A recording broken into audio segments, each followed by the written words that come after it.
Hey guys, have you ever wondered how good your first intuition was? Well, I have. So for that, I did some data analysis on some demographic data from the Netherlands. Let's go and see. Here we have some enormous spreadsheet with some standard demographic data about the Netherlands. In this case, we're simply only going to show how many people live in the Netherlands. And for this, we're going to use some new features from Excel 2013, Power Map and Power Pivot, which are quite nice tools to use, especially the graphing of these things is awesome. Well, first let's take a look at where people in the Netherlands actually live between the years 2005 and 2011. Here we see the graphical interface represented in bars. Let's see how it goes over time. Obviously, as you can see, we have several large regional centers. Here in Noord-Brabant, for example, we have Breda, we have Tilburg, we have Eindhoven, and we see some regional hubs among other places. And obviously we also have the large cities such as Amsterdam, Rotterdam and The Hague. And here we see Utrecht, and there is Almere. Let's see how it goes over time. In general, here we see that more and more people are moving towards the larger cities, and people are moving away from the countryside. However, we also see that sometimes in the countryside there are some spikes, usually just due to changes in the governmental region, that simple municipalities are grouped together into one larger municipality. Not so interesting to look at. But in this case we can clearly see how Power Map can help us visualize this data, which would be almost impossible to visualize in any other way. Well, apart from people living somewhere, it's also quite interesting to see how much they actually make. So for this we're going to open another tool, Power Map. And we're going to look at the net income of the people who have lived somewhere for a year. Again, based on the location where they live. That's not this one, it's this one. Well, immediately you can see that the incomes are quite neatly grouped together. In the Netherlands, it appears that the incomes on average are about the same. However, there are some exceptions. These are the more rich regions, such as Roosendaal, Wassenaar, Blaricum, Haren, Bloemendaal, etc. Let's see how it goes over time.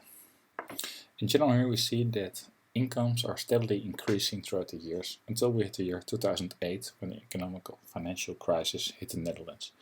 Then especially the highest incomes took a hard hit and went down. The other incomes still increased quite a bit, but remember, this is the net income of people. Obviously, the next step is to look at the free income of people. How much do they still have after they paid for the necessary expenses? Well, we already saw a little bit of that just yet, but here we can see that it's even flatter. More and more people are having the same. And whereas the average incomes, it appeared that people in the more regions in the Randstad area just made a little bit more money. Apparently, that's covered by the higher expenses they usually have to make. And when we look at this diagram, we see that the free incomes are increasing until the financial crisis hits, and then they take a dive, because most salaries and pensions don't get indexation for inflation, for example, whereas the cost of living steadily increase with higher medical insurance, etc. Once again, we see high incomes taking large chunks off, and these people on average have, well, lost more money in absolute amounts.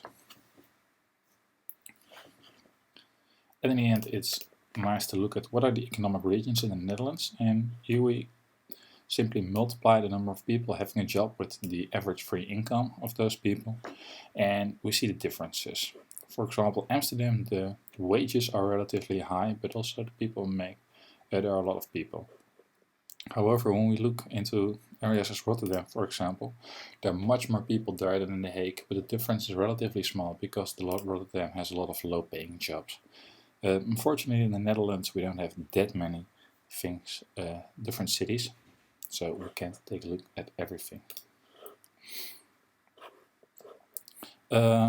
Finally, we also did a small and quick check on where immigrants in the Netherlands actually live, which we can also graph in Power Map.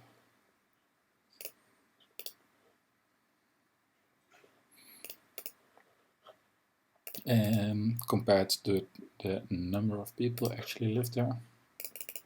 And for this we draw a heat map, and we see that most of them live in the large cities in the Randstad area of the Netherlands, and as time progresses this doesn't change a lot actually.